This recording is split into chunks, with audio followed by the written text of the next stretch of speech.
So the various type of dimensionless number in dimensional analysis are, first of all, there is a short form.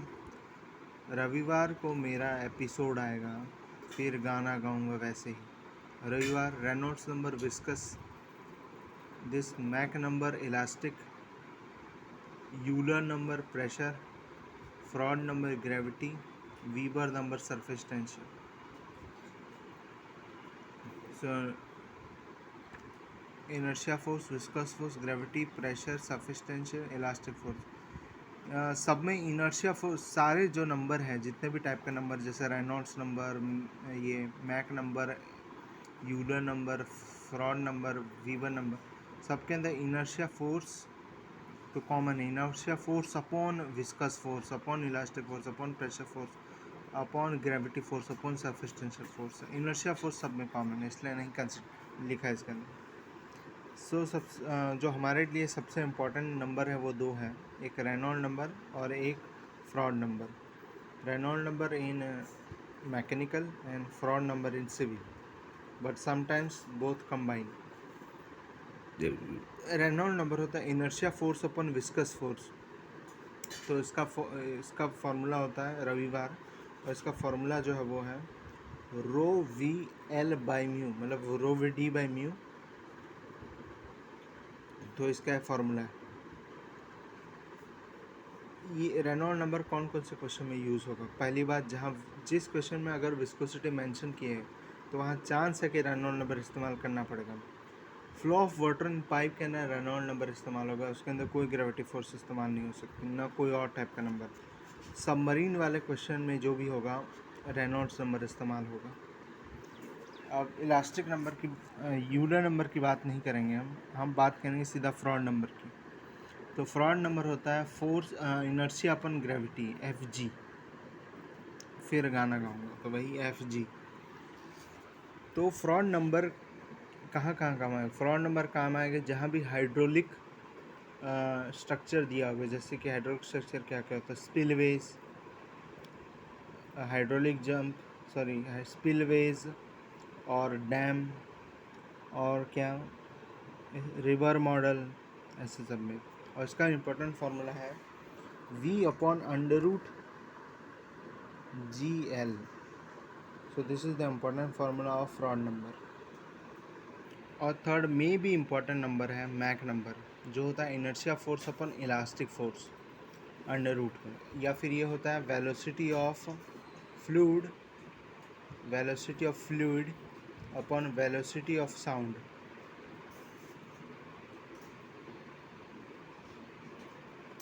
ये होता है Mach number.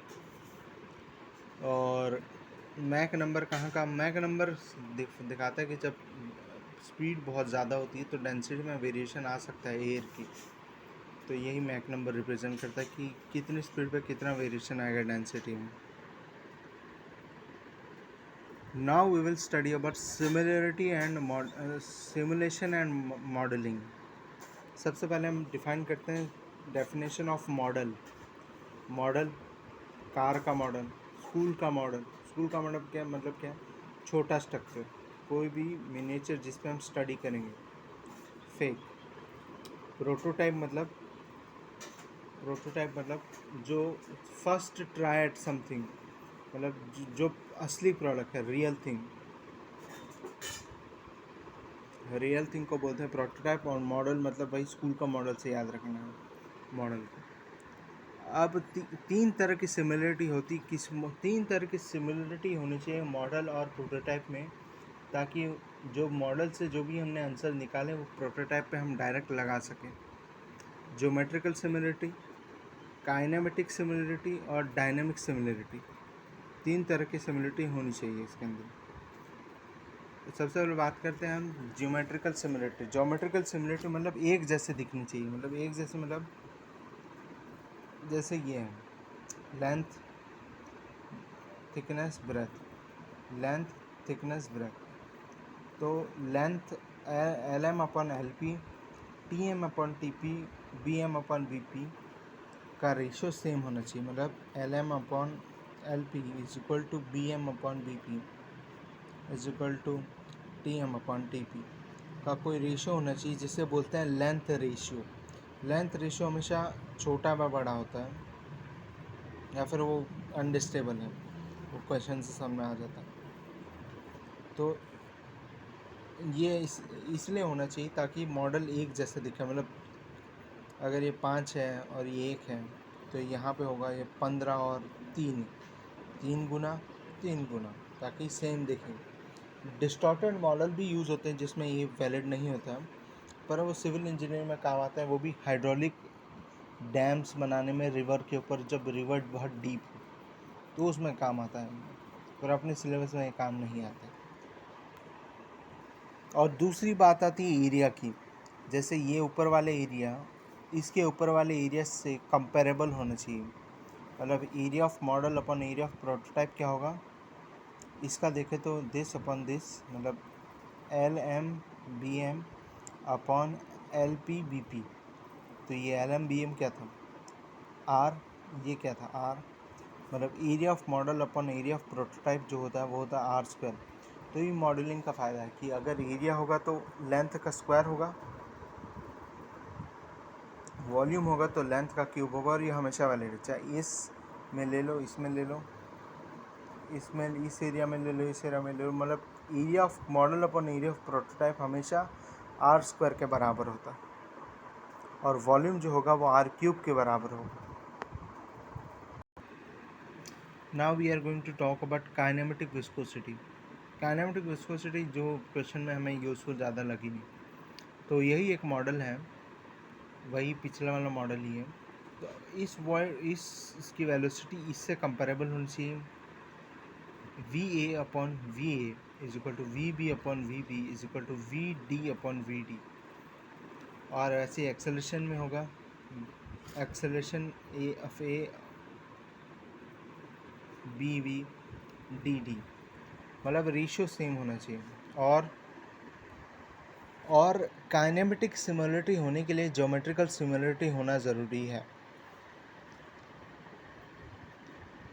Kinematic similarity कुछ नहीं कहता, बस कहता कि यहाँ की अगर वेलोसिटी यहाँ इतनी है तो यहाँ की वेलोसिटी अगर 10 है तो ऐसे ही एक रेशियो बन जाएगा, तो उससे हर पॉइंट की वेलोसिटी हम निकाल सकते हैं। Now the most important is dynamic similarity. अगर डायनेमिक सिमिलरिटी वैलिड हो गई तो मतलब ज्योमेट्रिकल सिमिलरिटी भी वैलिड होगी और काइनेमेटिक सिमिलरिटी भी वैलिड होगी।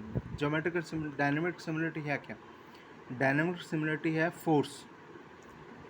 फोर्स को बस इक्वेट कर देना है। क्वेश्चन में दिया हो कि this model follows dynamic similarity, मतलब और एंड विस्कस फोर्स भी दिया हुआ है, तो Reynold number on model is equal to at any point in model is equal to Reynold number at any point in prototype. तो इससे ये पता चलता है। और तो वही हमारे काम में क्या क्या आएंगे, हाइड्रोलिक वो आएगा, मतलब हाइड्रोलिक स्ट्रक्चर्स, एरोप्लेन, सबमरीन, ये सब आएगा अपने में। और इन सब के अंदर रेनॉल्ड लॉ यूज़ होगा या फ्रॉड लॉ यूज़ होगा, या to at the max Mach number use होगा। ओके, डायनेमिक सिमिलरिटी अगर प्रूव्ड है तो इसका मतलब काइनेमेटिक सिमिलरिटी प्रूव्ड है, यानी कि ज्योमेट्रिकल सिमिलरिटी प्रूव्ड है। मतलब डायनेमिक सिमिलरिटी होने से सारी तरह की सिमिलरिटी हो जाएगी। यूज़ क्या क्या है अपने क्वेश्चन में, flow of air past low speed aircraft, तब मैक नंबर का कॉन्सेप्ट नहीं आएगा, सिर्फ रेनॉल्ड नंबर का कॉन्सेप्ट आएगा। रेनॉल्ड नंबर का कॉन्सेप्ट तब भी आएगा जब स्पीयर के ऊपर से पानी जा रहा होगा, flow of water over spear, या flow of water on submarine, इससे भी आएगा। या फिर जब भी ड्रैग फोर्स पूछी होगी किसी भी प्लेट के ऊपर, तब भी रेनॉल्ड नंबर का इस्तेमाल आएगा। या फिर क्वेश्चन में डायरेक्ट विस्कोसिटी दी हो तो मतलब रेनॉल्ड नंबर लगने के चांस है। अब रेनॉल्ड नंबर लगेगा कैसे? रेनॉल्ड नंबर क्या होता है, रो वी, वही डी होता है पर एल भी होता है वो, upon mu, rho p we p l p upon mu p is equal to rho p rho m we m l M upon mu m. तो म्यू अपॉन रो क्या होता है, काइनेमेटिक विस्कोसिटी, तो वही लिखा है v m l M upon v m is equal to v p l p upon v p. तो इससे क्या आएगा, इससे आ गई v m upon v P is equal to ये टर्म, ठीक है। तो इससे आ गया ये टर्म ज़रूरी है। नाउ अब डिस्चार्ज का फार्मूला क्या होता है? डिस्चार्ज का फार्मूला होता है एरिया इंटू वेलोसिटी। एरिया क्या होती है? एरिया होती है आर स्क्वायर, मतलब क्वेश्चन में अगर लेंथ स्केल रेशियो दिया है तो उसका स्क्वायर कर दो तो वो एरिया आ जाएगी। और वेलोसिटी क्या होती है? वेलोसिटी होती है, वेलोसिटी इज इक्वल टू, तो वही फिर वेलोसिटी निकाले। वेलोसिटी दो तरीके से निकल सकती है, इससे कभी कभी जैसे जैसे क्वेश्चन में यूज आएगा वैसे वैसे बताते जाऊँगा वेलोसिटी किस किस किस तरह से निकाल सकते हैं। अब now important, drag force ratio based on Reynolds number. Force of drag का फॉर्मूला क्या? Half rho A V square C D. Assumption, drag force coefficient C D और local drag coefficient C F X दोनों को same माना जाता है prototype और model के लिए। तो वही लिखें, ड्रैग फोर्स ऑन मॉडल क्या होगी? Half rho M A M we M square C D M, half into density into area of the model into velocity of model का whole square into coefficient of ये drag coefficient. और prototype के लिए half rho P A P we P square C D P. अब दोनों को अगर divide करेंगे तो F D M upon F D P, ये दोनों कट जाएंगे, ये बचेगा, हाफ कट जाएगा।